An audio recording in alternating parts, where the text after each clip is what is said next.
Jim, of course, a legendary investor. Jim, can I start off by asking you why you think the equity markets are not responding to the stabilization plans that are being introduced around the world at the moment? Because they're absurd. Jeff, we have people, if I had come on your show every week for 100 weeks in a row and everything I said to you was wrong, would you keep me on your show? Would you have any confidence in me? Would you listen to me? Mr. Paulson, Mr. Bernanke, and the guy at the New York Fed, Tim somebody, every week they have been dead wrong. Why would you listen to them? I wouldn't listen to them. Jim, but we are where we are, and I think our audience would love to know from you what you're actually doing with your money right now, because you obviously will be seeing some opportunities here. I'm sure you've kept some of your own powder dry, but maybe you could give our audience some advice as to how Jim Rogers is allocating his capital. Well, I have an enormous amount of cash, and I've been using it to buy more Japanese yen, more Swiss francs, more agricultural products. I mean, there's a liquidation phase going on, Jeff, where everything is being liquidated. I bought agriculture last week, and it's down this week. You know, they're selling everything in sight. But that's what I've covered. Some shorts. I covered a few shorts here today. That's what I'm doing with my money now. Jim, at some point this has got to end, right? And at which levels in the markets would you start thinking, you know what, companies look cheap enough for me right now to get back into equities? I'm not sure I want to buy equities when the market caves in. I don't think equities are going to come out of this on top. Normally when you have a panic, the way you make money is you buy the things where the fundamentals have been unimpaired, and they will lead the market coming out. Most equity, I mean, Morgan Stanley is not coming out of this unimpaired. So I'm buying commodities. Commodities are the only thing I know that are coming out of this unimpaired, where supply and demand is still terribly out of balance, and the Japanese yen and the Swiss franc. There's a real feeling, at least here in Asia, of helplessness, watching what's being done in the financial markets here, the wealth destruction that's happening through no fault of their own, the Asians seem to feel, because this was a problem that was primarily a Western financial system problem. But Asia is not immune to this. I happen to agree with you. I find it outrageous that anybody has to step in and bail out a bunch of 29-year-olds driving Maseratis. What about all the people in countries that minded their manners, saved their money, didn't get overextended, and now all of a sudden they're being asked to bail out a bunch of guys on Wall Street who were incompetent at best and some of them crooks? I find it outrageous. But by the way, even if it's not outrageous, the way to solve this problem is to let people go bankrupt. All of this pumping money into the system is not going to save it. You see what the market is saying. The market says, we don't buy that.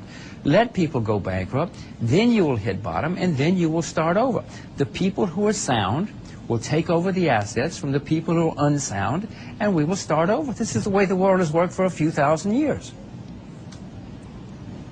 Yeah, but Jim, we do want an orderly restructuring of the financial economy. We don't actually want to throw lots of people out of jobs because we have a liquidity problem in the global economy at this stage. And that's the issue here, isn't it?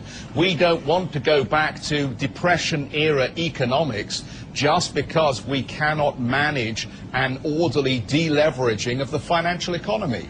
Jeff, we had the worst excesses we've had in the credit markets in world history.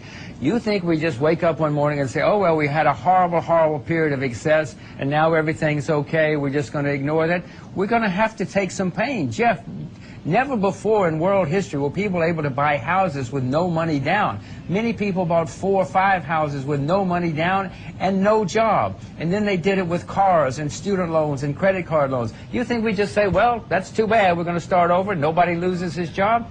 Jeff, be realistic. Jim, what do we need from our G7 leaders this weekend? Well, what they need to do is, you know, go down to the bar and have a beer and leave the rest of us alone. Let the people who are sound succeed and let the other people fail. And you know, Jeff, what I'm afraid of is they're going to keep doing what they've been doing, which the market hates. You can see the market hates it, because this is going to unleash rampant inflation around the world, rampant confusion in the currency markets, and you're going to have currencies gyrating all over the world. Bond markets are going to start to collapse. And then we're going to have a real problem, and that's why the stock market understands this.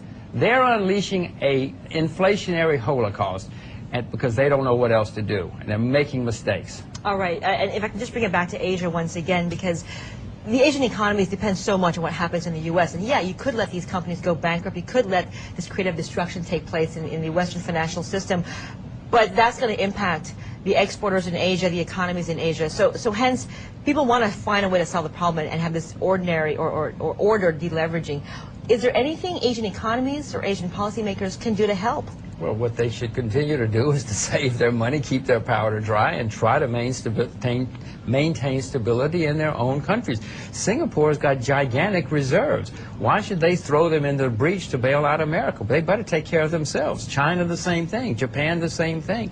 They should not be stepping into the breach to help people who made mistakes. Let me bring in our guest host who's been staying with us very patiently there, Adrian Mowat in Hong Kong. Adrian, you've got a question for Jim, right? Hi, Jim. I'm not quite sure if I understand this idea about inflation, hyperinflation. We seem to be in a deleveraging event, which is an amazingly fast deleveraging event, which is inherently deflationary. Well, Adrian, when you print gigantic amounts of money and you flood the world with money, throughout history, that has led to inflation. What I said was we're coming out of this. They're setting the stage for when we come out of this of a massive inflationary Holocaust was the word I used. That's what I meant. Right now, yes, everything is being liquidated. Everything is being liquidated. It doesn't matter about the fundamentals. But that's what I was explaining too. In a period like this, the way you make money coming out of it is to own the things where the fundamentals have not been impaired. Jim, very good speaking with you from London here. Thanks so much for giving us your time this morning as we try and address exactly why these equity markets are down so heavily in the Asian sector.